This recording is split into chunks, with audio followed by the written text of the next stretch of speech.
Maranata. Buenas noches. Y bienvenidos a otra presentación más de Descubriendo el Apocalipsis. Tu vida nunca será igual. Amén.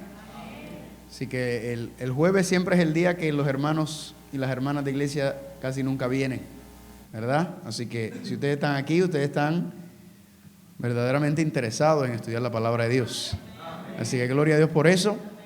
Quiero darle los temas que próximamente vamos a estar tocando en lo que nos queda ya, ¿verdad? Ya después de hoy nos quedan 2 días más. Mañana a las 7:30 el tema es la abominación desoladora del santuario, ¿verdad? Eso iba a ser hoy, pero hice un cambio porque el flujo de la temática es más fácil para entender, porque hoy vamos a tocar, como quien dice, el último llamado a la iglesia, y ya de mañana en adelante vamos a estar hablando de los eventos y las cosas que van a suceder para marcar el final de este mundo, para marcar el final de estos tiempos. Entonces ese tema va más coordinado, sigue el orden más lógico. Así que ese va a ser el tema de mañana. Luego el sábado a las 11 de la mañana el tema es el zarandeo, el fuerte clamor y la gran tribulación. Vamos a hablar y vamos a dar un resumen sobre los eventos finales de esta tierra, con los eventos y las cosas que están pasando contemporáneamente, para usted saber y entender que verdaderamente estamos viviendo en los finales de este mundo. Amén. Es increíble, es excitante, es sumamente sabroso las cosas que están pasando, porque nuestra redención está cerca.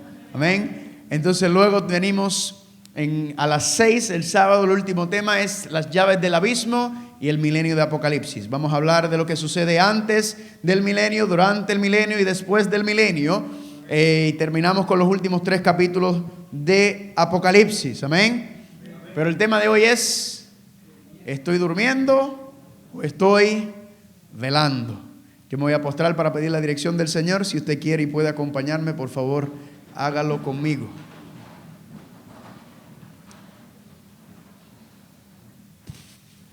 Amantísimo Padre Celestial, te damos gracias nuevamente por tenernos aquí, por darnos el gran privilegio de venir aquí a este lugar santo, tu casa de oración. Pudiendo hacer cualquier cosa, Padre, hemos decidido venir aquí a estudiar tu Biblia, a alabarte por medio del canto, por medio de la oración, conectarnos contigo y tu Espíritu Santo ahora usar tu palabra en nuestros corazones. Si necesitamos, Padre, que tu Espíritu nos hable. Ya nos ha estado hablando y enseñándonos las cosas que están pasando con la iglesia en estos tiempos finales. Hoy vamos, Padre, a ver nuevamente la condición de la iglesia. ¿Para qué? Para que podamos reconocer si nosotros verdaderamente estamos siguiendo tu camino o si estamos siguiendo nuestros propios caminos. Así que te damos gracias por las amonestaciones que tú nos das en tu palabra, para que podamos desear el camino eterno. Gracias por traernos, Padre, y te lo pedimos en el nombre de Jesús. Amén. Amén. También queremos saludar a las personas que nos están viendo por medio de Conexión Juvenil TV, por Facebook y por su canal en YouTube. Radio y TV, El Último Mensaje y Radio Proclamad Houston, ¿verdad? Tenemos varias peticiones de oraciones que las vamos a tocar al final, y también unos correos electrónicos. Así que si a usted le interesa, ¿verdad?, las notas y los estudios y las cosas que estamos presentando, también nos puede enviar su correo electrónico, o los que están aquí presentes me lo pueden entregar a mí. ¿Les está llegando los correos electrónicos? ¿Sí? Gloria a Dios. Familia, hemos estado estudiando empezamos con las 7 iglesias, ¿verdad? Porque las 7 iglesias vimos que son las últimas 7 etapas de la iglesia, desde la ascensión de Cristo hasta el regreso de Jesucristo. Y la última iglesia es la iglesia de Laodicea, que es la iglesia de estos tiempos. Históricamente hablando, nos encontramos en la iglesia de Laodicea. Y la iglesia de Laodicea, ¿en qué condición se encuentra? Está como tibia, ¿verdad? Está tibia, la iglesia de Laodicea está tibia, o sea que no está consciente de su condición espiritual, sino que ella cree que están muy bien. Los que son de la Odisea están bien, no tienen ninguna necesidad, se creen que son buenos cristianos, se creen que son salvos, se creen que son calientes, ¿verdad? y piensan que están muy bien. Y luego entonces empezamos a estudiar Mateo capítulo 24. Y en Mateo capítulo 24 nos detalló un poco más de cerca las condiciones de la iglesia en estos tiempos finales también. Y vimos que la iglesia estaba comiendo y bebiendo. ¿Qué significaba eso? Que la iglesia estaba comiendo y bebiendo. Que la iglesia no estaba ayunando, o sea que la iglesia era una iglesia intemperante, ¿verdad? Una iglesia que está intemperante, que está envuelto, está gozando del banquete de Babilonia, no solamente la comida física, sino también la comida mental, visual que Babilonia nos da. Y una iglesia que no, como está intemperante, está tan envuelto en los asuntos de Babilonia, no se da cuenta de su condición, y Dios la manda, le pide a que ayune, ¿verdad? Que aflige su alma para que pueda identificar y ver su condición, para que la mente esté limpia y clara, para que pueda percibir, para que pueda orar, para que pueda estudiar la Biblia, y Dios le pueda mostrar su condición para decirle: mira, tú crees que estás bien, pero verdaderamente estás en Babilonia. ¿Para qué? Para que abramos los ojos y podamos apartarnos de nuestros pecados, convertirnos, y Dios pueda entonces utilizarnos como Él quiere. ¿Cuántos dicen amén? Y ayer vimos también que la iglesia en el tiempo del fin estaban casándose y dándose en casamiento, ¿verdad? Y vimos entonces que era lo que estaba pasando. Tuvimos que ir a los días de Noé, porque decía: como fue en los tiempos de Noé, así será antes de mi venida. Y en los días de Noé vimos que ¿qué estaban pasando? Que se estaba uniendo ¿qué cosa? Los yugos desiguales, ¿verdad? Los yugos desiguales. La iglesia se estaba uniendo con el mundo. ¿Y qué era lo que estaba pasando? Que no era que la iglesia, los hermanos de la iglesia se estaban yendo para afuera, sino que estaban trayendo al mundo para adentro. Y estaban trayendo todas las costumbres mundanas, y todas las modas mundanas, y todo el asunto mundano, y lo estaban trayendo a la iglesia. Y por estar trayendo el mundo a la iglesia, ¿qué le pasó a la iglesia? La iglesia se corrompió. Dice que se llenó de violencia, y por culpa de eso, entonces Dios tuvo que enviar ¿un qué? Un diluvio. Una iglesia que une, ¿qué cosa? Que no separa las cosas del mundo con las cosas de Dios, sino que trae al mundo aquí adentro, ¿verdad? Y vemos que esa es la corrupción, porque Dios dice que este lugar es un lugar santo, diferente, apartado. Las modas del mundo, todo es asunto. Anoche vimos, ¿verdad? Y vimos que Deuteronomio capítulo 14 versículo 2 dice: porque eres pueblo santo al Señor tu Dios, y el Señor te ha escogido para que le seas un pueblo ¿qué? Único, diferente, especial, apartado de entre todos los pueblos que están sobre la tierra. Y la Biblia dice, familia, en Apocalipsis capítulo 12 versículo 17, que el diablo le está haciendo la guerra a la iglesia. O sea que la iglesia está en guerra. ¿Y qué está pasando? Que el diablo le hace la guerra a la iglesia ¿por medio de qué? Porque guarda los mandamientos de Dios y porque tiene ¿qué cosa? El testimonio de Jesús o el espíritu de profecía. ¿Saben por qué el mundo está entrando a la iglesia? ¿Sabe por qué la iglesia se encuentra en la condición en la que se encuentra? ¿Sabe por qué el estado de ánimo y la espiritualidad de tantos hermanos y hermanas está como está? Porque también le están haciendo la guerra al espíritu de profecía. Porque el espíritu de profecía es la amonestación que Dios ha enviado a la iglesia final. ¿Para qué? Para que ande por el sendero correcto. Han marcado las cosas que debemos estar evitando. Pero ¿qué pasa? Que la mayoría en la iglesia están haciéndoles ¿qué? Así al espíritu de profecía, y por ende cada cual interpreta la Biblia como quiere y no dejan y no escuchan la amonestación. Y ya hemos visto muchos ejemplos donde no escuchan la amonestación de Dios, no escuchan a los profetas. ¿Y qué le pasa? El pueblo que no escucha a los profetas, ¿qué le pasa? Perece. Eso es lo que le está pasando a la iglesia en estos tiempos finales, ¿sí o no? ¿Es así o no es así, familia? Entonces, familia, hoy vamos a continuar a desglosar y a entender cuál es la condición de la iglesia y qué es lo que le está pasando. Y usted va a ver que cada noche yo le voy poniendo un poquito más y un poquito más a rompecabezas. Y vamos a ver cómo todo eso se va cuadrando con lo que hemos estudiado hasta ahora y lo que vamos a estudiar hoy. Vayan conmigo, por favor, a Mateo capítulo 24. Mateo capítulo 24. Mateo capítulo 24.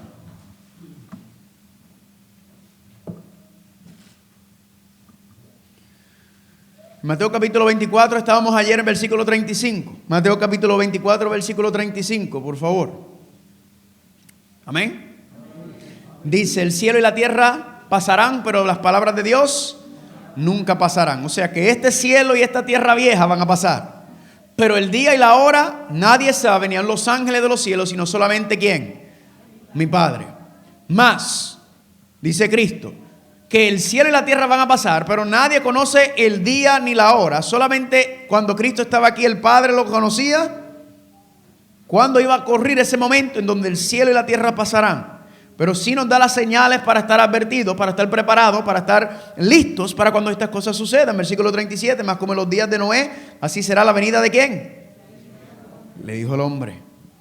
Porque como en los días antes del diluvio estaban comiendo y bebiendo, casándose y dándose en casamiento, hasta el día en que Noé entró en el arca y no ¿qué?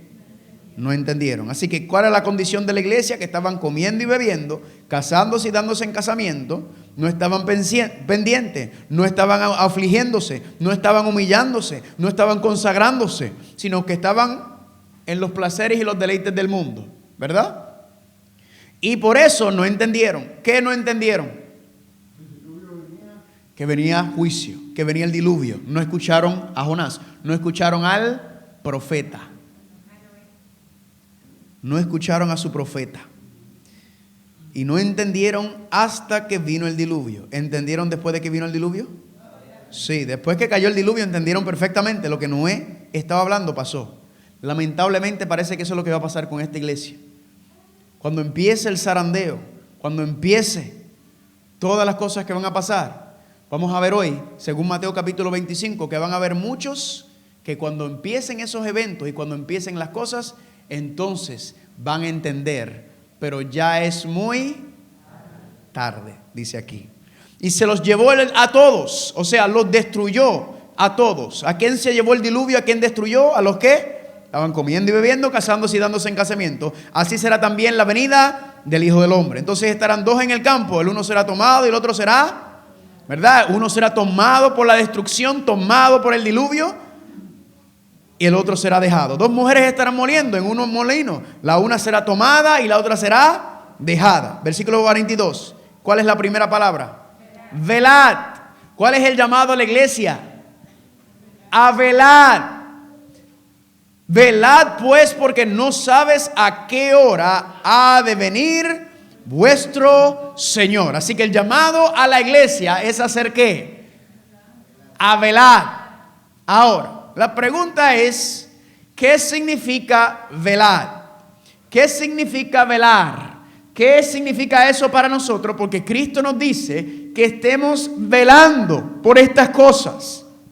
Ahora, vayamos al capítulo 25. Capítulo 25. Entonces el reino de los cielos será semejante a ¿quiénes? A 10 vírgenes que tomaron sus lámparas, salieron a recibir ¿a quién? Al esposo. ¿Quiénes son las 10 vírgenes? ¿Qué representan las 10 vírgenes? La iglesia, ¿verdad? Porque no está diciendo 10 rameras. Está llamando 10 vírgenes, ¿verdad? Lo que se conocía dentro del contexto de la historia sería conocido como el cortejo de boda, ¿verdad? Así se le llama, ¿verdad? Cortejo de boda.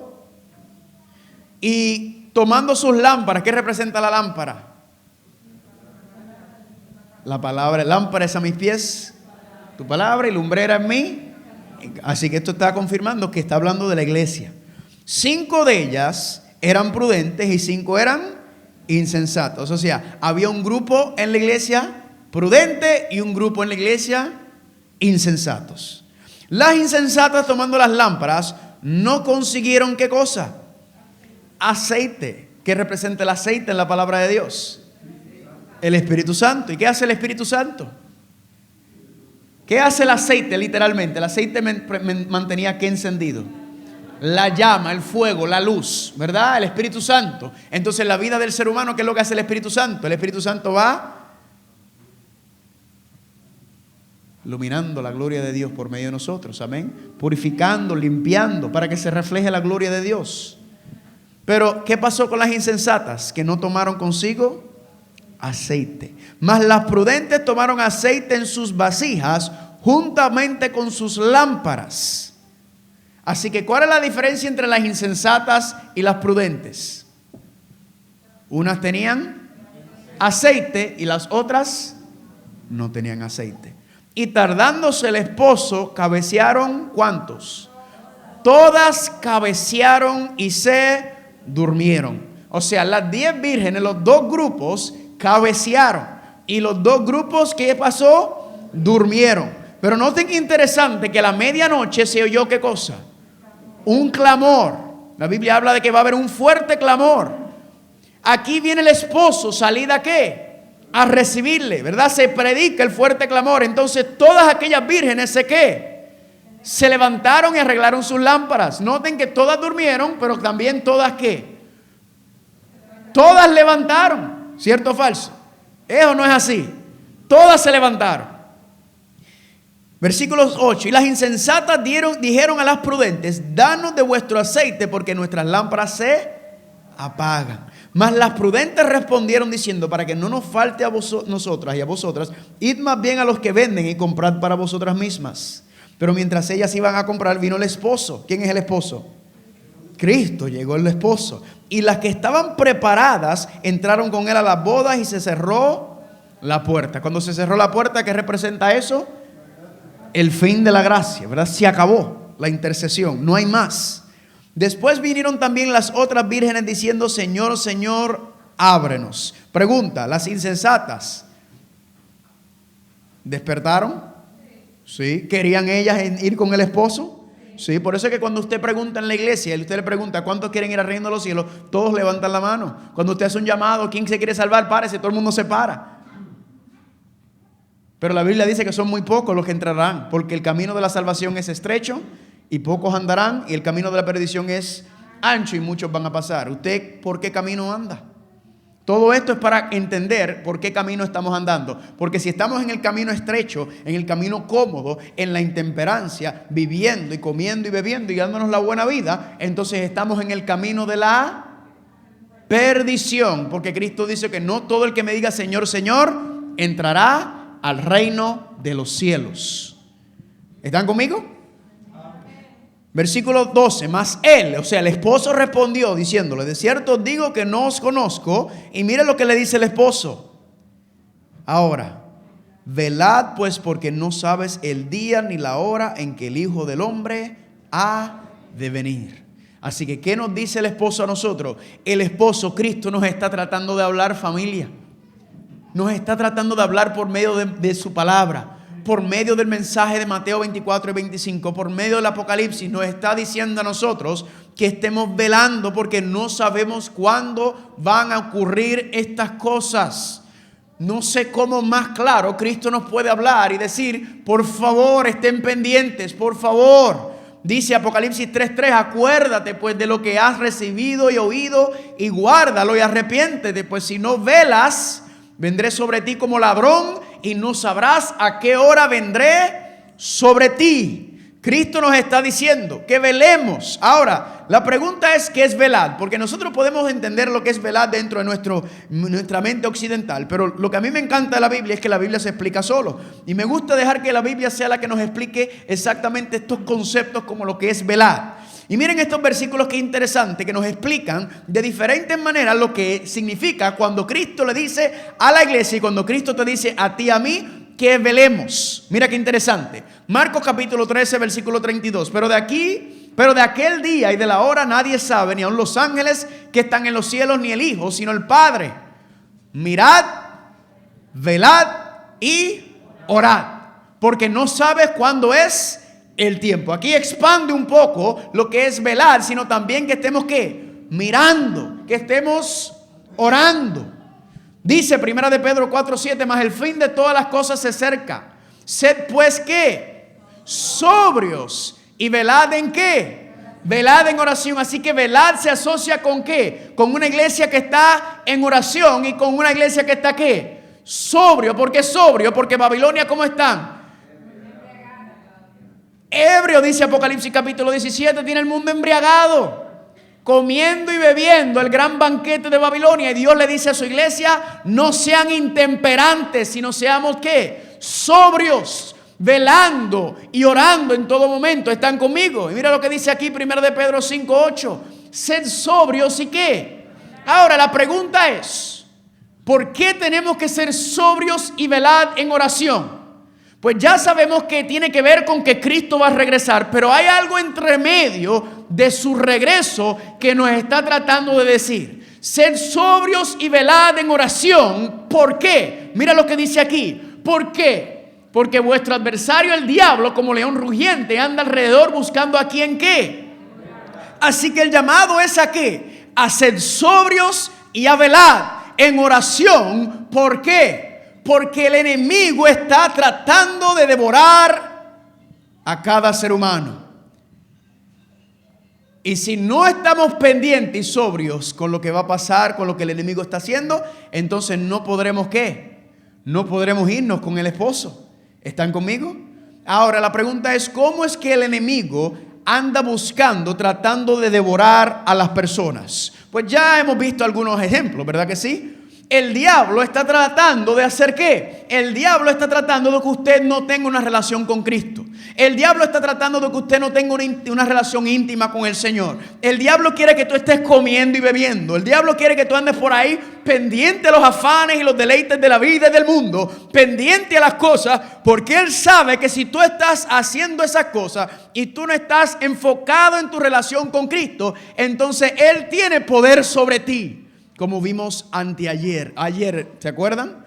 Que decía que el que no está poniéndose las manos del Señor cada día es el instrumento del enemigo.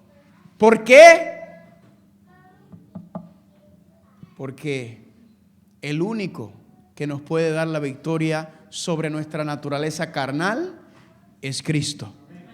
Significa que si no estás con Cristo, estás viviendo en tus deseos, en tus deleites, siguiendo tus sentidos. La Biblia le llama los sensuales. Estás siguiendo lo que ya es natural. Nosotros tenemos que ir en contra de esa naturaleza. Miren lo que dice aquí. Lucas 21, para ir un poquito más profundo, y esto lo vamos a asociar con Mateo 25. Lucas 21, 33 al 36. El cielo y la tierra pasarán, mas mis palabras no pasarán. Y mirad por vosotros mismos que vuestros corazones no sean cargados de glotonería y embriaguez, comiendo y bebiendo, y de los afanes de esta vida, y venga de repente sobre vosotros aquel día, ¿verdad? Nuevamente el concepto de velar, pero mire lo que dice: velad pues orando en todo tiempo, que seas tenido por digno de escapar de todas estas cosas que han de venir y de estar ¿cuándo? En pie delante del Hijo del Hombre. Ahora, esa frase de estar en pie, noten, ahora Cristo enfoca un poco más en Lucas capítulo 21, se enfoca un poco más el mensaje y dice: velad. ¿Por qué velad? ¿Por qué estar pendiente? Para poder ¿qué? Para estar en pie. O sea, velad y estar pendiente, porque el enemigo anda como león rugiente. Si no estás pendiente, si no estás orando, si no te estás consagrando, entonces el enemigo te va a devorar. Y si el enemigo te devora, no vas a poder ¿qué? No vas a poder sostenerte en los tiempos finales. No vas a poder estar en pie en los tiempos finales. No vas a poder estar en pie delante del Hijo del Hombre. Y esa frase, estar en pie delante del Hijo del Hombre, se refiere específicamente a qué grupo.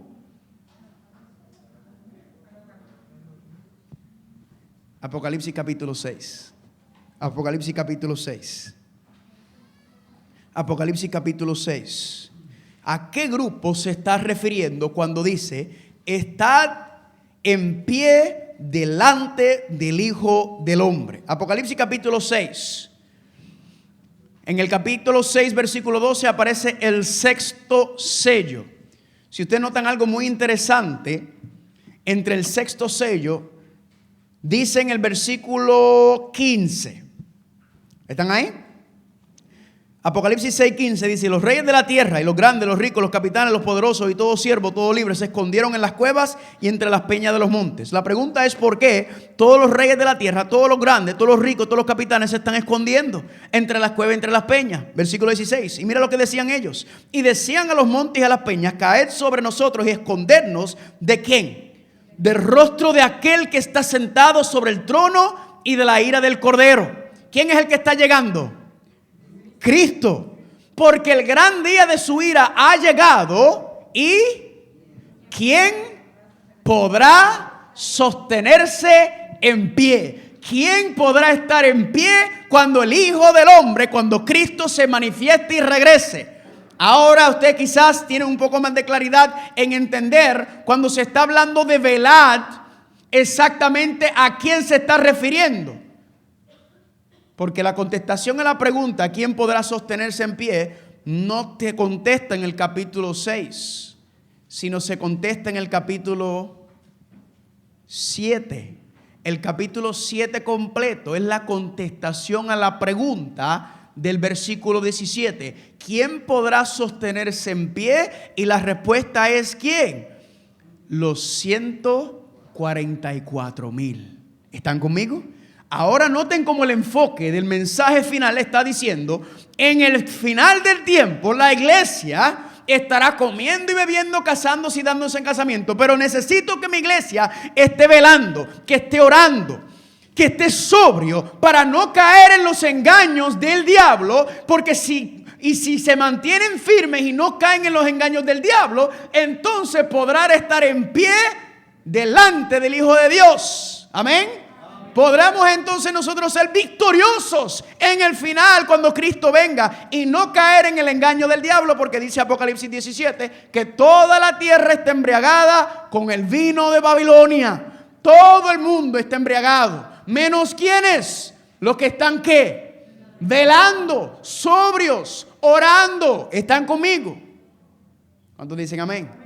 Nahum 1, 5 y 6, los montes tiemblan delante de él y los collados se derriten, la tierra se conmueve a su presencia y el mundo y todos los que en él habitan. ¿Quién permanecerá delante de su ira? ¿Y quién quedará en pie en el ardor de su enojo? Nuevamente se está acabando. Están cayendo las 7 plagas postreras que ya habíamos visto el año pasado, que van a deshacer los 6 días de la creación. La tierra volverá a su estado vacío y abismal nuevamente. Y la pregunta es: ¿quiénes son los que podrán sostenerse en pie? Los que están ¿qué? Velando, sobrios.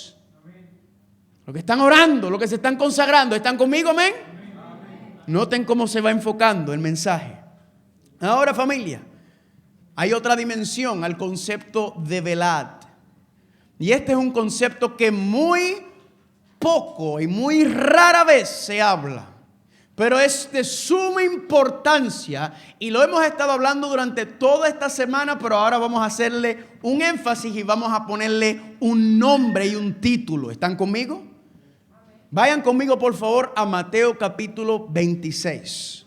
Mateo capítulo 26. Jesucristo está en el Getsemaní con su iglesia, con sus discípulos. Y él usa unas frases muy interesantes que deben ser sumamente estudiados por nosotros. Debe ser extremadamente analizado por cada uno de nosotros, porque tiene que ver esto con el concepto de velad. Mateo capítulo 26 y vamos a comenzar en el versículo 36. ¿Cuántos dicen amén? Dice ahí: entonces llegó Jesús con ellos a un lugar que se llama Getsemaní, ¿verdad? El monte de los olivos. Y dijo a sus discípulos: sentaos aquí entre tanto que yo voy allí y oro. Y tomando a Pedro y a los 2 hijos de Zebedeo, comenzó a entristecerse y a angustiarse en gran manera. Entonces Jesús le dijo: mi alma está muy triste hasta la muerte. Quedaos aquí y haced ¿qué? Velad conmigo. Así que Cristo le dice a la iglesia: yo me voy a apartar, quédense aquí. ¿Qué tienen que hacer? Velad. Versículo 39. Yendo un poco adelante, se postró sobre su rostro, orando y diciendo: Padre mío, si es posible, pase de mí esta copa, pero no sea como yo quiero, sino como tú. Vino luego a sus discípulos y los halló ¿qué? ¿No es lo mismo que está pasando en Mateo? Que la iglesia estaba durmiendo. Y dijo a Pedro: ¿así que no habéis podido velar conmigo una hora? Y aquí viene la clave, el versículo 41. Velad y orad. ¿Para qué? Para que no entréis en tentación. El espíritu a la verdad está dispuesto, pero la carne es... Ese versículo 41 es una cosa sabrosa, porque Cristo está poniendo una dimensión más profunda a esto ahora. Ahora Él me está diciendo usted a mí: velemos y oremos para que no entremos o para que no caigamos en ¿qué? En tentación. Otra palabra que significa caer en tentación es ¿qué palabra? Pecado. El pecado no es caer en tentación. Cuando usted cae en la tentación, ¿cómo se llama eso? Pecado. Entonces Cristo le está diciendo a la iglesia: oren y velen, sean sobrios para que no caigan en pecado. En otras palabras, para que puedan ¿qué? Sostenerse, para que puedan estar firmes ante la tentación y puedan vivir en victoria.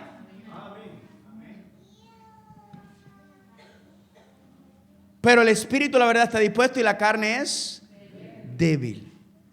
No está hablando del asunto de vivir en nuestra naturaleza carnal, en la consagración. ¿Están conmigo?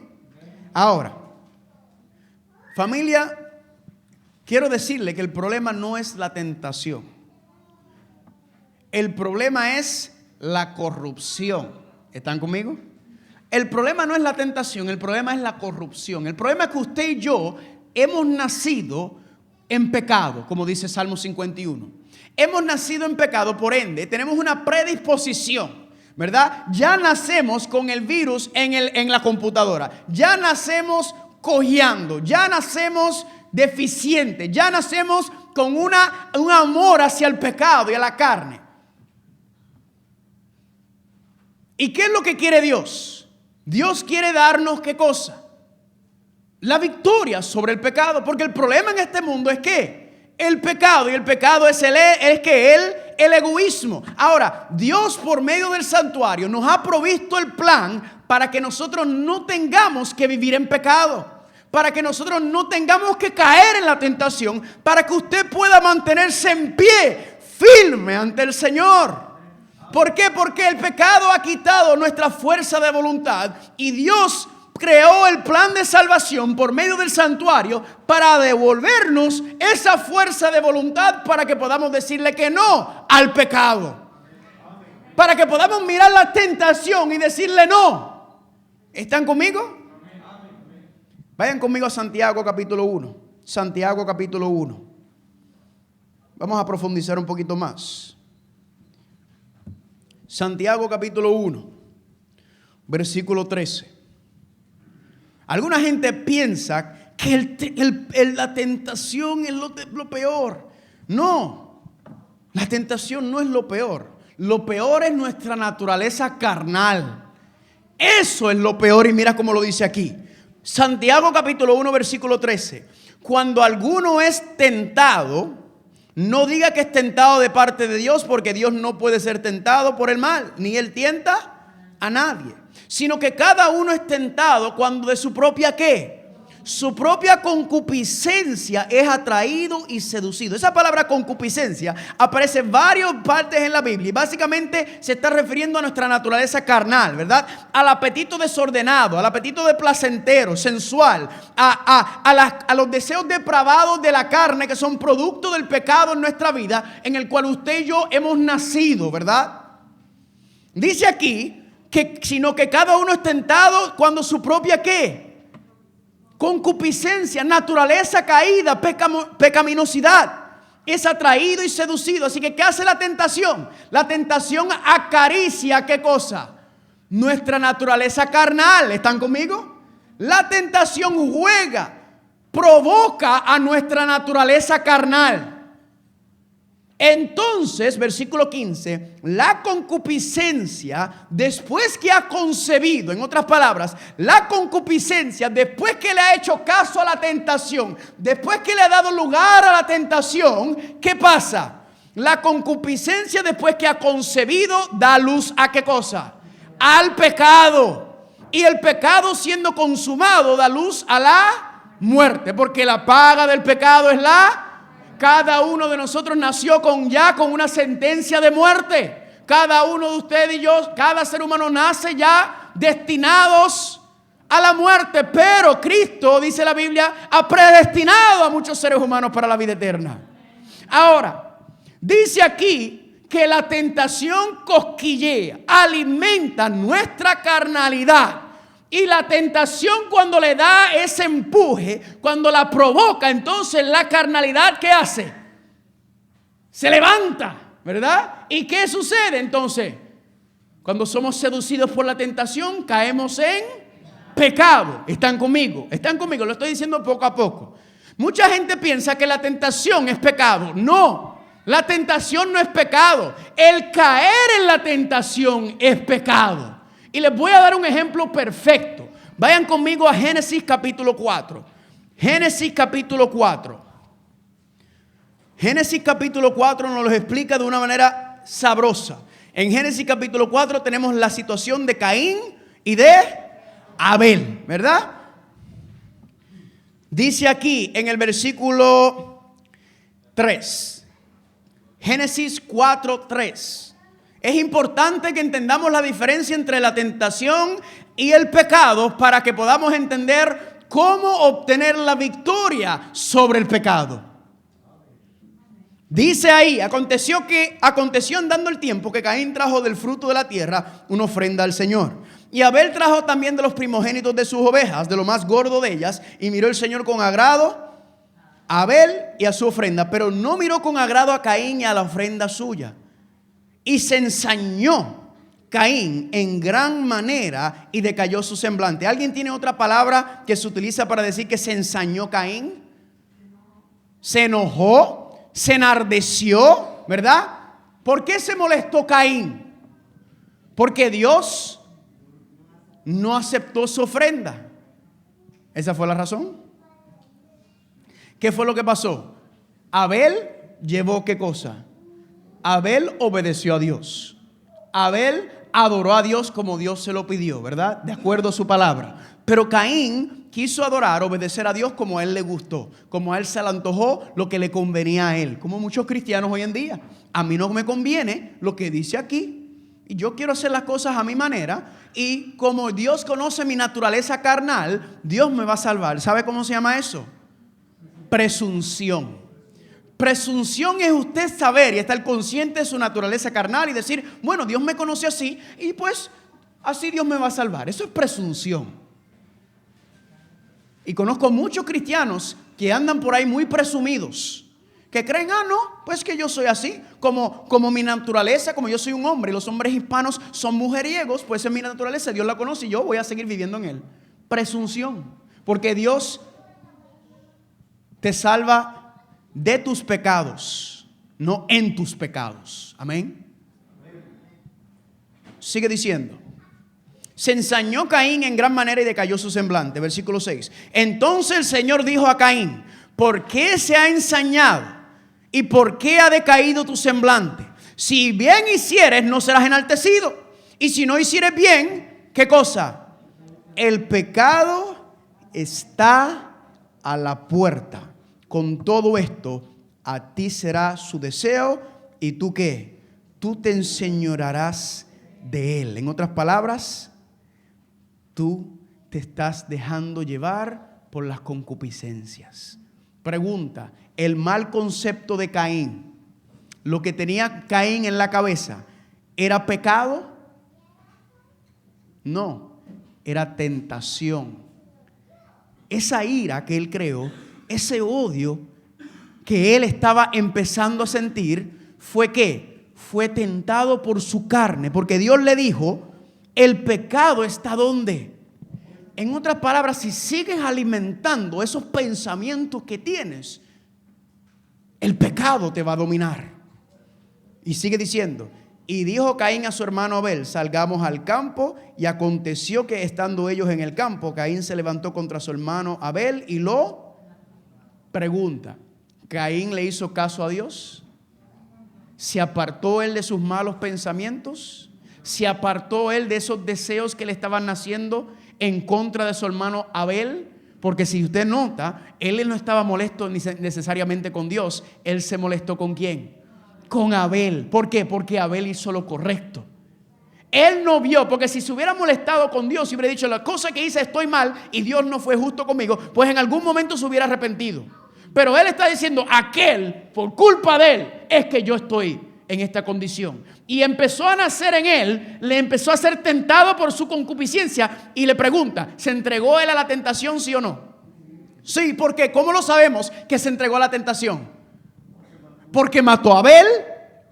Dios le dijo, cuidado con lo que estás pensando. Ustedes saben que exactamente lo que pasó ahí es exactamente lo mismo que pasó con Lucifer. Lucifer, ¿qué pasó? Empezó a codiciar, empezó a desear. Y Dios le dijo, ¿qué? Cuidado con lo que estás pensando. Apártate de esos pensamientos. Pero ¿Satanás le hizo caso? No. Le voy a dar un ejemplo. Vamos a suponer que yo estoy caminando, ¿verdad? Voy al supermercado y llego al supermercado y en el supermercado de momento aparece una mujer semidesnuda, como hoy en día, ¿verdad? Andan algunas, con todo por fuera.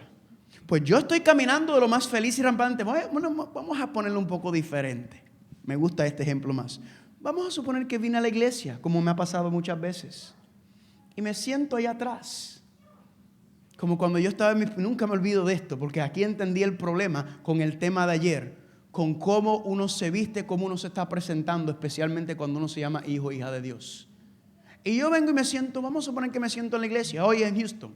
Vengo y me siento aquí y vengo con el deseo de alabar a Dios, de escuchar la palabra de Dios, de disfrutarme, y estamos cantando y alabando a Dios, y de momento entra una hermana y la hermana viene y se sienta al frente mío y la hermana se le ve hasta los pensamientos.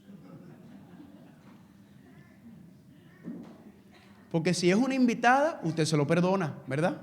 Se lo perdona porque la persona, ¿verdad? Me acuerdo una matutina hace unos años atrás decía, ¿cómo podemos esperar que aquellos que no conocen a Cristo se comporten como si lo conocieran? Y sin embargo nosotros que decimos que lo conocemos, andamos igual o peor. Así que se lo perdono, pero una hermana de iglesia. Y de momento, yo puedo hacer una de dos cosas. Porque como ella está vestida, como ella se vino a la iglesia, se presentó, ella me está dando ¿qué cosa? Tentación. ¿A qué? A tener malo. Ella, por la forma en que está vestida, indebidamente apretada, muy corta, como vimos ayer con las mujeres, las hijas de Dios, los hijos de Dios y las mujeres de los hombres. Pues yo, familia, puedo hacer una de dos cosas. Ahí está la tentación. La tentación se me presentó. ¿Y qué yo puedo hacer?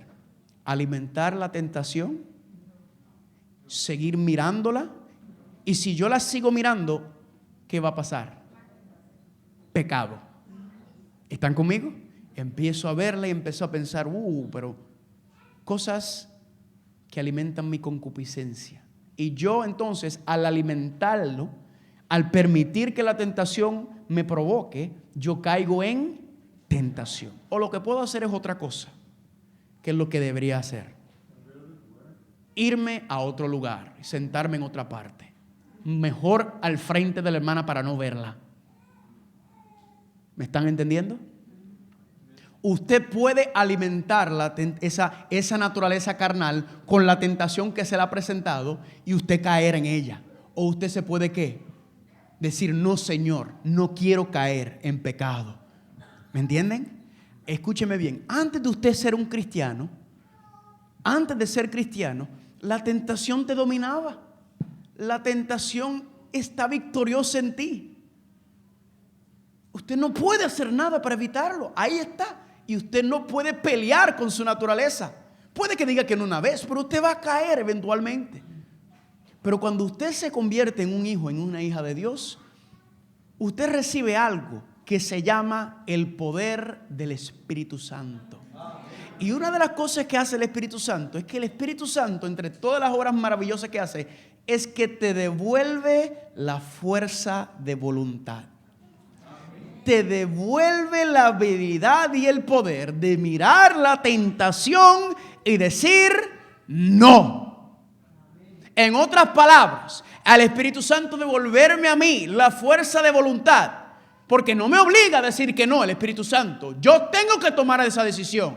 Yo puedo alimentar o no esa tentación para convertirse en pecado, o yo puedo mirar la tentación y apartarme de ella. Pregunta, ¿Cristo fue tentado? Sí, en todas las cosas dice la Biblia, igual que nosotros, pero nunca ¿qué? Nunca pecó. Cristo fue tentado, pero Él no se entregó a la tentación. Fue tentado y Él no se entregó a la tentación. Él no cayó en pecado, no porque no fue tentado. Él fue tentado en todas las maneras, y más aún que todos nosotros. Pero Él, ¿qué hizo? Decidió no alimentarlo. ¿Están conmigo? Y Jesucristo no usó ningún poder que usted y yo no tengamos acceso a eso. Cada uno de nosotros tiene acceso al mismo poder que tuvo Cristo cuando estuvo aquí en la tierra, porque la Biblia dice que Jesucristo fue bautizado en el poder del Espíritu Santo. Y por eso no cayó en pecado, no porque no fue tentado, sino porque rechazó la tentación. Dijo, yo no quiero deshonrar a mi padre. Yo no quiero alimentar la carne. ¿Están conmigo? Le hago una pregunta. ¿Podemos nosotros obtener la victoria sobre el pecado y la tentación en nuestras vidas? Pues usted le pregunta a la mayoría de los cristianos y te van a decir que no.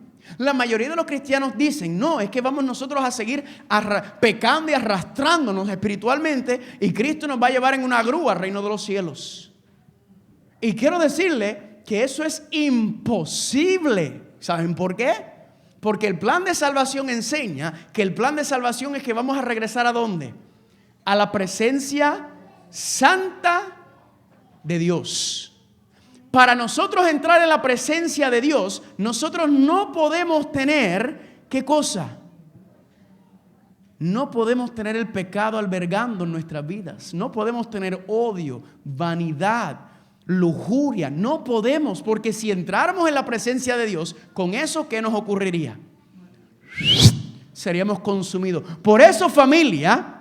Adiós, yo pensaba que lo voy a poner ahí. Cuando usted mira las tres dimensiones de la salvación, la justificación, que es ser perdonado, recibir el perdón de Dios, dice Hechos capítulo 2, versículo 38, que cuando te arrepientes y te bautizas, recibes ¿qué cosa? El perdón de los pecados y el don del Espíritu Santo, el regalo del Espíritu Santo. Y ahí entonces comienza el proceso de la santificación, en donde el Espíritu Santo, ¿qué está haciendo? Purificándote, limpiándote, sacando toda la inmundicia del mundo, sacando todo el sucio del mundo. Si el Espíritu Santo está sacando el sucio, está sacando todos los deseos de la carne, está limpiando y purificando nuestro carácter para que nuestro carácter quede a imagen y semejanza de Cristo, quiere decir que entonces nosotros también podremos ¿qué? Tener victoria sobre el pecado. Gloria a Dios. Usted no tiene que ser esclavo del pecado. Usted no tiene que ser esclavo de la adicción, de las tentaciones, no lo tiene que hacer. ¿Por qué? Porque ahora tenemos un poder que mora en nosotros, que es el poder de Dios, su naturaleza divina, que nos permite vivir en santidad. Hebreos 2:18, porque en cuanto Él mismo padeció siendo tentado, es poderoso para socorrer a los que son ¿qué? Escúcheme un momento. Si usted es tentado, significa que usted está al borde de caer ¿en dónde? En el pecado, porque está siendo tentado, sea por lo que sea. El diablo conoce qué es lo que a ti te revuelca, qué te provoca y te lo restriega en la cara todo el tiempo, porque el diablo quiere que ¿qué? Que vivamos esclavizados al pecado, que vivamos en miseria. Pero dice aquí que en cuanto Él mismo, Cristo, padeció siendo tentado, es poderoso ¿para qué? Para socorrer a los que son tentados. Lo que significa que cuando venga la tentación, ¿qué quiere hacer Cristo? Socorrerte, ayudarte, salvarte. ¿Para qué? Para que digas, no quiero caer en el pecado. No quiero caer en el pecado. No me voy a dejar llevar por la tentación. Amén. Porque ahí dice que Él es poderoso para socorrernos cuando venga la tentación. 1 Corintios 10:13 no os ha tomado tentación sino humana. Mas fiel es Dios, que no dejará ser tentados más de lo que podáis, sino que con la tentación dará también para que podáis. Dios conoce hasta dónde podemos ser tentados sin caer. ¿Y Dios qué va haciendo? Cada vez fortaleciendo nuestra fe para que cada vez la prueba sea mayor y mayor y cada vez tengamos más fe y más confianza en Dios para que no ¿qué?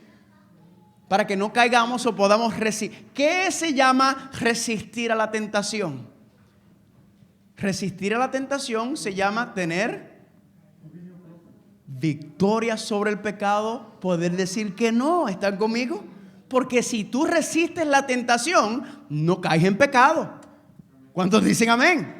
Dios te dice, yo te voy a ir poco a poco ayudando, porque es un proceso, pero va a llegar un momento en donde la tentación va a llegar a ti y tú vas a poder resistir la tentación. En otras palabras, no vas a caer en pecado. Gloria a Dios. Judas 24. Y aquel que es poderoso para guardarnos sin qué. ¿Podemos vivir sin caer en pecado? Tú sabes que hay gente que me dice a mí que nosotros nunca podremos obtener la victoria en el pecado. Claro, por nuestra propia naturaleza carnal es imposible. Pero estamos hablando de que hay uno que es poderoso para guardarnos sin caída. En otras palabras, cuando estamos en Cristo Jesús, podemos mantenernos fiel y firme. Hay personas que me dicen, es que no, usted no puede evitar caer en pecado. Y yo le digo la pregunta, ¿el diablo tiene poder para tentarnos para que caigamos en pecado? Sí. Recuerde algo, el diablo no te puede hacer a ti pecar. El diablo te tienta. Porque el pecado, familia, escúcheme bien, cuando usted viene a donde Cristo y usted recibe el poder del Espíritu Santo, el pecado se convierte en una decisión. Usted decide. En la madurez cristiana, como habíamos hablado con el bautismo del Espíritu Santo, usted va creciendo y madurando espiritualmente hasta donde llegue el momento en donde usted ¿qué? Se va a parar en sus dos pies con la ayuda del poder del Espíritu Santo y decirle que no a la tentación, que no al pecado. Amén. Y yo entonces le digo, pues si usted me está diciendo que el diablo me puede tentar a mí para yo caer en pecado, y Cristo no me puede ayudar a no caer en pecado y a mantenerme firme, tú me estás diciendo a mí que el diablo es más fuerte que Dios. Y yo digo que eso es una herejía, porque la Biblia dice que Cristo vence al enemigo. Por lo tanto, si el diablo puede hacerme a mí, por medio de la tentación, caer en pecado, Cristo me puede sostener para yo no caer en la tentación y el pecado. ¿Están conmigo? Ese es lo que está llegando. Porque dice aquí, y presentarnos sin mancha delante de su gloria con gran alegría. ¿Sin qué? Sin mancha, sin pecado. ¿Qué es lo que va a tener que pasar con el pueblo en el tiempo del fin? Por eso la cita que hemos leído decía que ¿qué? Que ahora hay que empezar a entregar nuestra vida al Espíritu Santo. ¿Para qué? Para que no seamos intemperantes. Porque si somos vencidos por la intemperancia, cuando vengan los eventos finales, usted no podrá sostenerse en pie. Mire lo que dice aquí, 1 de Juan capítulo 1:9 y capítulo 2:1. Si confesamos nuestros pecados, Él es fiel y justo para perdonar nuestros pecados y limpiarnos de alguna de nuestras maldades. ¿Hay maldad que existe dentro del cerebro humano, dentro del carácter humano que Dios no puede limpiar? No, ahí dice que quiere limpiarnos ¿de qué? De toda maldad. Amén. Usted tiene que tener en su mente, usted tiene que pensar positivamente, porque lo peor que sucede es cuando una persona se somete a la derrota, cuando una persona piensa que no puede. Usted tiene que tener en su mente, yo puedo con el poder del Espíritu Santo no caer en tentación, no caer en pecado. Yo puedo con la ayuda de Cristo mantenerme en pie. Usted tiene que pensarlo primero, tiene que creerlo, para que entonces Dios pueda hacer el trabajo en ti. Pero en el cristianismo se tiene esta idea de que no podemos, de que es que yo soy así voy a seguir viviendo. Y claro, si usted no cree, usted nunca va a lograr algo que usted no cree, porque no lo tiene aquí. Nosotros tenemos que cambiar el chip y empezar a pensar y reconocer que Dios es tan poderoso que puede mantenernos sin pecar. Hijitos míos, estas cosas os escribo para que no... ¿Qué está diciendo el apóstol Juan? ¿Que podemos estar sin pecar? ¿Eso es lo que está diciendo? Claro que sí. Nosotros, yo te lo estoy escribiendo para que no pequen, para que no caigan en tentación. Ahora, si alguno hubiere pecado, abogado tenemos para con el Padre, Jesucristo el justo. Amén. ¿Se acuerdan cuando hablamos de los fríos? Que los fríos piensan que cuando caen en pecado, que ay, ya Dios los abandonó, que Dios los deshizo, que Dios, yo soy una porquería cristiano, que no voy a seguir intentando. Y dijimos que así no es Dios, ¿verdad que no? Usted cae, va a pasar en este proceso de la vida, en este proceso en donde obtenemos más y más del Espíritu Santo, y el Espíritu Santo tiene más y más control y poder sobre nosotros. Va a pasar estas cosas, pero ¿qué va a pasar? Que a medida que nos vayamos consagrando, vamos a empezar a ver victorias en nuestra vida espiritual. Vamos a empezar a ver que estamos caminando. ¡Wow! Ya aquello que me tentaba no me tienta. Familia, yo fumaba cigarrillos como una chimenea. En una noche de salida, en las barras y jugando billar y bebiendo, me podía fumar 10 cajetillas de cigarrillos. Yo era de las personas que apagaba un cigarrillo, apagándose uno, prendía el otro con el que se estaba apagando. Así corrido, con la cerveza ahí toda la noche. ¿Y qué pasó? Le dije, Señor, yo no quiero ser más esclavo del cigarrillo. Quítame el deseo por el cigarrillo. Ayúdame a obtener la victoria sobre el cigarrillo. Familia, usted me puede poner ahora mismo al frente 20 cajetillas de cigarrillo y prenderlas todas, y lo que me da es náusea. ¿Por qué? Por el poder de Dios. Y eso es un ejemplo. No hay nada que usted no pueda obtener la victoria. No depende, familia, de ti. Depende del Espíritu Santo y la fuerza y el poder que tú le das a Él para obrar en tu vida, para darte la victoria sobre el pecado. ¿Están conmigo? Santiago 1:12. Bienaventurado el varón que ¿qué? Caer en tentación se llama ¿qué? Pecado. Bienaventurado el varón que soporta la tentación. O sea que bienaventurado el que ¿qué? El que no cae en pecado. ¿Cuántos dicen amén? ¿Rico o no es rico esto? Porque cuando hubiere sido probado o tentado, recibirá la corona de la vida que el Señor ha prometido a todos los que ¿qué? A todos los que le aman. ¿Cuántos dicen amén? Así que, familia, si usted se mantiene firme, si usted permite que el Espíritu Santo haga su obra de santificación en ti, para que el Espíritu Santo pueda darte ese poder y esa fuerza para decirle que no al pecado, usted, si se mantiene firme en el tiempo, en los finales, usted entonces recibirá la corona de la vida que el Señor ha prometido a los que le aman. ¿Cuántos dicen amén? ¿Estamos gozando o no estamos gozando con estas citas? Dígalo más. Apocalipsis 22:3. Y no habrá más maldición, y el trono de Dios y del Cordero estarán ellos, y sus coronas les servirán, y verán su rostro, y su nombre estará en sus frentes. Dice en el cielo nuevo y en la tierra nueva que el nombre de Dios estará en la frente de los redimidos y de los salvados. ¿Sabe lo que significa eso? ¿Qué está en la frente? ¿Qué está detrás de la frente? El cerebro, donde ocurren los pensamientos, los deseos y los sentimientos.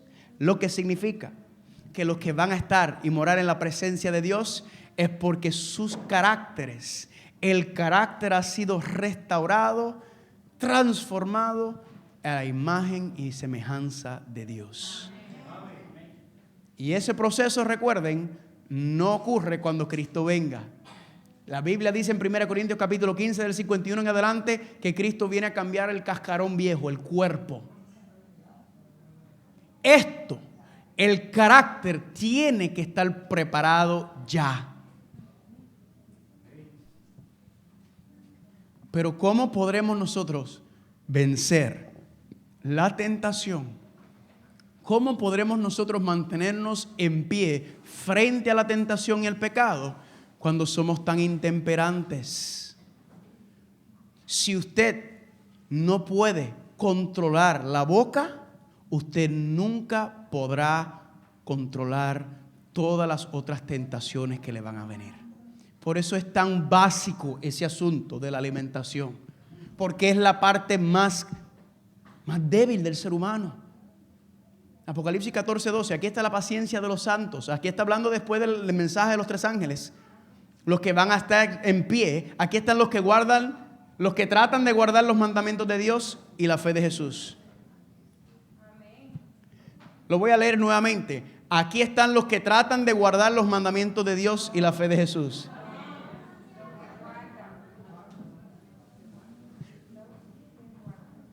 El pecado es ¿qué? Transgresión de la ley. Lo que significa que si guardan los mandamientos, no están ¿qué? No están cayendo en pecado. No porque nosotros somos grandes cosas, sino porque ¿qué? Porque hemos entregado todo el yo al poder del Espíritu Santo y guardamos sus mandamientos. En otras palabras, no caemos en pecado. ¿Saben por qué? Porque tenemos la fe de Jesús. Porque nos hemos consagrado completamente a los pies del Señor. Amén. Y así como estos 3 jóvenes, familia, se mantuvieron en pie, firmes, castrados, arrancados de su familia, príncipes que vivían lo mejor en Jerusalén, desnudos, caminaron 600 kilómetros a Babilonia, les quitaron todo su futuro, toda posibilidad, y esos 3, 4 jóvenes prefirieron la muerte antes que caer en pecado, antes que desobedecer los mandamientos de Dios. Ese carácter que tenían esos muchachos no salió de la noche a la mañana. Esa victoria que ellos obtuvieron sobre el pecado no vino en un pequeño tiempo, sino fue ¿qué? Una vida consagrada y cultivada desde la niñez, que ellos siguieron y los mantuvo firmes, aún después de estar 3 años en Babilonia. Y esa es la fe de Jesús. Ese es el pueblo, porque eso que pasó ahí en Daniel, en Babilonia, es lo que va a pasar aquí en el tiempo del fin. Apocalipsis 13 dice que se levantará la imagen. Y los que no han sometido sus egos, los que no se han humillado ante el Señor, no podrán sostener, porque ahí habían 60,000 hebreos cuando levantaron esa imagen. 60,000. Y solamente 3, que ninguno pasaba de 20 años, fueron los que se mantuvieron en pie frente a la tentación. Amén. Gloria a Dios por el ejemplo que está ahí. ¿Podemos ser como ellos? Esto pasó en Daniel capítulo 3. Le hago una pregunta. ¿Qué hicieron ellos para poder sostenerse y estar firme ante la tentación y el pecado en donde su vida estaba en riesgo? ¿Qué hicieron ellos? Daniel capítulo 1. No se contaminaron con la comida de Babilonia. El primer paso para usted empezar el camino a obtener la victoria sobre el pecado, familia, es primero ir a donde el Señor. Y luego el Señor va a poner en ti y te va a dar unas instrucciones que hacer. Entre esas instrucciones es que apártate del banquete de Babilonia. Porque el banquete de Babilonia, adivinen qué hace. Nos hace adictos, nos envicia. Si hay algo que a ti te controla, tú eres entonces esclavo de eso. Y por eso a veces la gente dice, el café no es malo. Yo pensaba lo mismo. No es como las drogas, la gente se va matando por las drogas. No, el café no hace eso, porque el café usted lo consigue ahí en el supermercado, en todas partes, es parte de nuestra cultura, ¿sí o no? Y yo también, yo bebía café, pero ay, como usted no se imagina. Y ¿sabe qué? A medida que fui empezando a aprender y ver estas cosas y dándome cuenta, yo no podía funcionar bien sin ¿qué? Sin el café. Porque el café tiene algo que se llama cafeína. Y la cafeína es una droga. Te vuelve adicto. Por eso usted se levanta y está así. Y después se toma su café. Ay, ahora sí. Por eso yo cuando salía de trabajar tenía que irme a la universidad a estudiar y yo no podía, yo salía arrastrado. ¿Y qué tenía que hacer yo para poder agarrar fuerza? Tenía que tomarme un café. ¿Y sabe lo que me di cuenta? Leyendo la Biblia y entendiendo y estudiando, me di cuenta, yo soy adicto al café, por ende, yo no me puedo controlar. Si yo no me puedo controlar ni a mí mismo con algo tan simple como el café, ¿cómo me voy a poder controlar con algo tan complejo como el pecado? ¿Me están entendiendo? No es que Dios nos quiere quitar lo que nos gusta, es que Dios nos quiere dar algo mejor. Dios nos quiere dar la victoria, familia. Por eso las 3 dimensiones. Y vamos a terminar. Mire, si usted hace un search y pone perfección del pecado o victoria, perfección del carácter o victoria sobre el pecado en un search del Espíritu de Profecía, usted se va a encontrar con cientos y cientos. Yo me quedé asombrado. Y miren lo que voy a compartir con uno nada más de todos los que encontré. a fin de conocerle, martes 4 de mayo, perfección, ¿por qué? Sed pues vosotros perfectos como vuestro Padre que está en los cielos es. Cristo presenta delante de nosotros la más alta perfección del carácter cristiano. ¿No es Él nuestro ejemplo? ¿No dice Juan, verdad, que debemos andar como Él anduvo? O sea, que deberíamos procurar alcanzar durante toda la vida. Pablo escribe acerca de esta perfección. No que lo haya alcanzado ya, ni que ya sea perfecto, sino que ¿qué? Prosigo a la meta, al premio del supremo llamamiento de Dios en Cristo Jesús. Amén.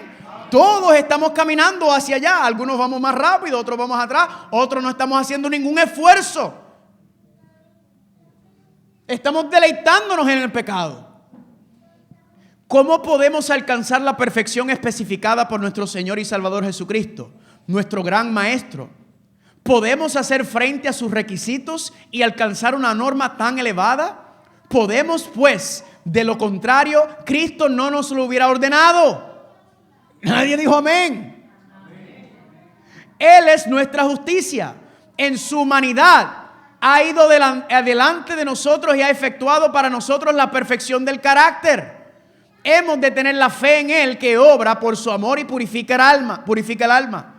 La perfección del carácter se basa en lo que Cristo es para nosotros. Si dependemos constantemente de los méritos de nuestro Salvador y seguimos en sus pisadas, seremos como Él, puros e incontaminados. Amén. Gloria a Dios. Cristo no nos puso una meta imposible. Cristo puso ante a nosotros lo que es posible alcanzar por medio del poder del Espíritu Santo obrando en la vida del cristiano. Dios no desea que sigamos siendo esclavos de la tentación y del pecado. Nuestro Salvador no requiere lo imposible de ninguna alma. No espera nada de sus discípulos que no esté dispuesto a dárselo gracia, a darle gracia y fortaleza para realizar. No les pedirá que fueren perfectos si junto con su orden no les concediera toda perfección de gracia a aquellos sobre los que confiere un privilegio tan elevado y santo. ¿Se acuerdan en Mateo capítulo 5 que decía, ama a tus enemigos? Y decía, el que ama a sus enemigos se convierte en hijos de Dios e hijas de Dios y sean perfectos, ¿verdad? La perfección de nosotros es una perfección muy distinta a la que está hablando la Biblia. La perfección a la que está hablando la Biblia es una perfección que viene de los méritos de Cristo Jesús, en donde nosotros podemos amar a nuestros enemigos. ¿Por qué? Porque el Espíritu Santo puede cambiar nuestro carácter. Y podemos obtenerlo, por lo tanto podemos ser perfectos según la palabra de Dios. Nos ha asegurado que está más dispuesto a dar el Espíritu Santo a los que lo piden que los padres a dar buenas dádivas a sus hijos.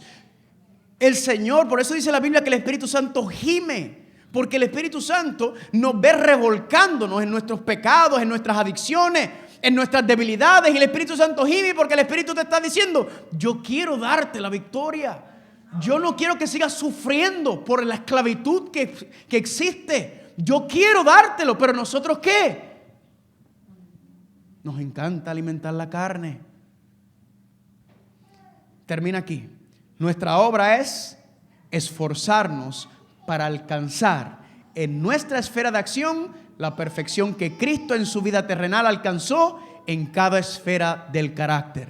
¿Cuál es nuestro esfuerzo? Nuestra obra tiene que ser aferrarnos a Cristo. Eso es lo que usted tiene que hacer. La batalla, familia, es conmigo mismo. Cuando yo me levante cada día, yo puedo tomar la decisión de entregarle mi vida al Señor, o yo puedo tomar la decisión de no hacerlo. Y cuando no lo hago, estoy siendo ¿qué? Estoy siendo presa fácil para el diablo. Porque él dice, sin Cristo es mío completamente. Es con Cristo y es una batalla. No porque Cristo es para ellos es imposible, ni para el Espíritu Santo, es porque usted y yo nos gusta. Nos gusta. Así no podremos prepararnos, familia. En todas las cosas hemos de esforzarnos para honrar a Dios en carácter. Al no alcanzar día tras día los requerimientos divinos, estamos poniendo en peligro la salvación de nuestra propia alma. Eso hay que hacerlo ¿cuándo? Día tras día. Los que quieren, esta es otra cita y con esta sí. Los que quieren tener mentes despejadas para discernir los estratagemas de Satanás, deben poner sus apetitos físicos bajo el dominio de la razón y la conciencia, velando o durmiendo. Por eso Cristo le dijo, están durmiendo, no, tienen que velar. ¿Para qué?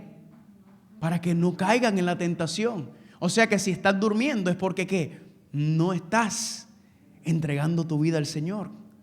La moral y la acción vigorosa de las facultades superiores de la mente son esenciales para la perfección del carácter cristiano. Y la fuerza o debilidad de la mente tiene mucho que ver con nuestra utilidad en este mundo y con nuestra salvación final. Familia, eso es lo que nos está amonestando. Pero ¿será que nosotros, al igual que los días de Noé y al igual que durante tantos otros tiempos en la Biblia, no le hacemos caso a la amonestación de los siervos y las siervas de Dios? No caigamos, familia. En el santuario ya está provisto para que cada uno de nosotros pueda regresar a la presencia de Dios, pueda regresar y vivir en la presencia y en la gloria de Dios. ¿Y cómo será eso? Pues familia, obteniendo por medio del poder del Espíritu Santo la victoria sobre la tentación y el pecado. ¿Creen ustedes que están aquí hoy que es posible tener victoria en esta batalla? ¿Que es posible que no tengamos que estar esclavos a la tentación y al pecado? ¿Usted cree que es posible? Póngase en pie si usted piensa que es posible. Si usted cree que puede alcanzar y obtener eso que Dios quiere darnos. ¿Por qué? Porque el primer paso es ¿qué? Es creer que se puede. Ya vimos las citas, no hay nada que impida que Dios nos dé la victoria sobre el pecado, pero primero usted tiene que creerlo. Ahora, usted tiene que hacer ¿qué? Cada día cuando usted esté orando y estudiando su Biblia, pedirle a esa relación diaria íntima con el Señor, pedirle, Señor, yo quiero obtener la victoria sobre el pecado. Yo no quiero ser esclavo más de la tentación, yo quiero vivir en victoria, amén. ¿Es posible o no es posible vivir en victoria? Todo lo podemos en Cristo que nos fortalece, amén. ¿Cuántos dicen gloria a Dios? ¿Cuántos están cansados de este mundo? ¿Cuántos están cansados de las tristezas, las dificultades, de los dolores, los sufrimientos de esta vida? ¿Cuántos están cansados y ya quieren entrar al reino celestial? ¿Cómo usted muestra eso? Es cada día caminando y consagrándose al Señor. Es poniéndose en las manos del Señor. Es preparándose para vivir en su presencia. Por ende, si usted tiene algún pecado acariciado, tiene odio, tiene mucha lujuria, tiene envidia, tiene celo, tiene chisme, si usted tiene algo de eso, favor, mis hermanos y mis hermanas, familia, llévelo al altar todos los días. ¿Será que alguien quiere venir hoy ante el altar y decirle, Señor, yo quiero presentar ante ti todo lo que yo soy? Y ya quiero empezar a vivir en victoria cada día, a poder mirar la tentación y decirle, no quiero más, no quiero caer en pecado.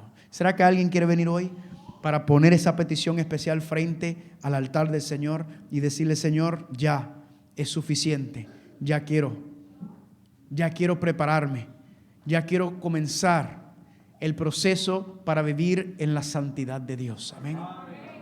Gloria a Dios. Venga aquí al frente, no se preocupe. Vengan aquí. Yo me presento también, porque yo también tengo mis debilidades, también tengo mis caídas. Todos estamos luchando con el pecado, ¿es o no es? ¿Será que hay alguien aquí? Porque recuerden que para usted obtener el poder, para usted tener la victoria, dice la Biblia en Hechos 2:38 que usted se tiene que arrepentir y bautizar. Porque cuando usted se arrepiente y se bautiza, recibe el perdón de los pecados y recibe el don del Espíritu Santo. Y el don del Espíritu Santo es quien te da la fuerza para obtener la victoria sobre la tentación y el pecado. Amén. Así que el primer paso para usted obtener eso es que usted tiene que arrepentirse y bautizarse. ¿Será que hay alguien aquí que todavía no se ha bautizado? Que quiere decirle al Señor: Señor, yo quiero prepararme para ser bautizado. Quizás hay alguien aquí que fue bautizado en el pasado, se apartó del Señor y está regresando y quiere decir: Señor, yo quiero regresar a caminar contigo. ¿Será que hay alguien aquí que todavía no ha tomado esa decisión de ser bautizado o quiere ser rebautizado? Levánteme la mano ahí, ¿en dónde estás? Levánteme la mano si hay alguien que todavía no ha tomado esa decisión o todavía no se ha rebautizado después de haberse apartado. Porque escúcheme bien, si usted no pasa, si usted no sigue el plan de salvación, usted no podrá llegar a la presencia de Dios. Usted no podrá morar en la presencia de Dios. Si el plan de salvación enseña que usted primero tiene que venir a la cruz del Calvario, al altar de sacrificio, y arrepentirse de sus pecados, conociendo y entendiendo que el pecado mató a Cristo. Y luego el próximo paso es ¿qué? El bautismo. Amén. No postergue esa decisión. No espere al momento oportuno, porque el momento oportuno es hoy de tomar tu decisión. ¿Hay alguien que quiere levantar la mano? Que quiere decir: yo quiero prepararme para ser bautizado en algún momento. ¿Hay alguien que quiere ser rebautizado porque se ha apartado? Levánteme la mano ahí. No se preocupe, yo solamente muerdo los domingos. Y hoy todavía no hemos llegado ni a viernes. ¿Hay alguien que quiere levantar la mano y decir: yo quiero prepararme para ser bautizado? ¿Todos los que están aquí están bautizados ya? ¿Todos aquí ya han pasado por las aguas bautismales? ¿El caballero allá está levantando la mano? ¿O porque está bautizado ya, caballero? ¿O porque se quiere preparar para bautismo? No entendí lo que estaba haciendo. ¿Usted quiere prepararse para bautizarse o ya está bautizado, caballero? ¿Ah? Ya se bautizó. Gloria a Dios. Levantó la mano en victoria. Amén. ¿Alguien que no ha tomado la decisión todavía? ¿Alguien que no ha pasado por las aguas bautismales y quiere prepararse? Pues gloria a Dios. Eso significa que todos los que están aquí se han bautizado. Quiere decir que todos entonces debemos estar poniendo diariamente nuestra ofrenda para que el Espíritu Santo haga su obra en nosotros. Amén. Vamos a arrodillarnos para pedirle al Señor.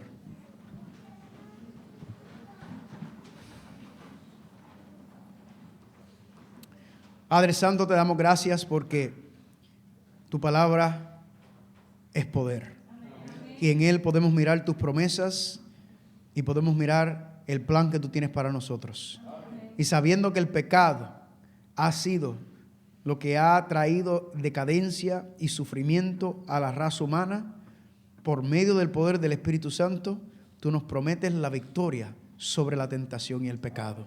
Que no tenemos que ser esclavos más. Este mensaje, Padre, no se predica. La mayoría, Padre, andan por ahí pensando que así van a entrar al reino de los cielos, pero tu palabra es clara. No entrará en tu presencia santa nada impuro, ni odio, ni envidia, ni egoísmo, ni orgullo, ni lujuria, ni sensualidad. Nada de eso entrará, sino que ahora que estamos aquí, que ahora tenemos el poder del Espíritu Santo con nosotros, debemos permitir y dejar que Él haga la obra que quiera hacer en nosotros. Ayúdanos a nosotros a rendirnos cada día. Ayúdanos a nosotros a saber que la clave, la victoria, se encuentra en la vid. Y esa vid es Cristo Jesús. Y sin la vid nada podemos hacer. Pero en Cristo Jesús todo es posible. Y sabemos que así como el enemigo nos puede hacer tentar, nos puede tentar para hacernos caer, Cristo nos puede obtener en victoria. Cristo nos puede mantener victoriosos sobre la tentación y el pecado.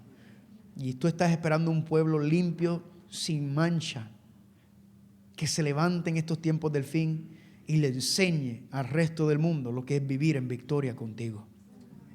Padre, todos los que estamos aquí reconocemos que tenemos luchas y peleas con el pecado. A veces nuestro carácter explosivo, a veces es la mentira, a veces el chisme, a veces que no podemos controlarnos con la comida, pero tu Espíritu Santo nos ha dado el poder Ayúdanos a confiar en ese poder y a someternos al poder del Espíritu Santo. Ayúdanos a que cada día recibamos más y más del Espíritu Santo para que podamos llegar a un momento en donde seamos bautizados en el Espíritu Santo. Que Él tenga todo el poder y todo el control sobre nosotros, Padre. Padre, te ponemos las peticiones también que nos han enviado desde por medio de el internet, que nos están viendo. Situaciones de matrimonio, Padre. Matrimonios que están pasando por dificultades, como hay aquí también. Pero ayúdanos a saber que Cristo es la victoria. Es que no hay nada que Cristo no pueda sanar y limpiar. Ayúdanos, Padre, para seguir caminando en victoria, para seguir firmes, pero ayúdanos sobre todo a anhelar y a desear conocer y enamorarnos más cada día de tu Hijo Cristo Jesús. Gracias por escucharnos, Padre. Gracias porque nos permite por medio de tu palabra conocer cuál es el plan que tienes para nosotros, para que nunca más seamos esclavos del pecado y la tentación. El proceso es largo y difícil, lo sabemos, pero ayúdanos a tener la paciencia de los santos para poder guardar tus mandamientos y guardar la fe de Jesús. Y todo esto te lo pedimos en el nombre de Cristo Jesús. Amén. Amén. Amén. Amén. Abraza al que tiene al lado y dile: tú puedes obtener la victoria. Que el Señor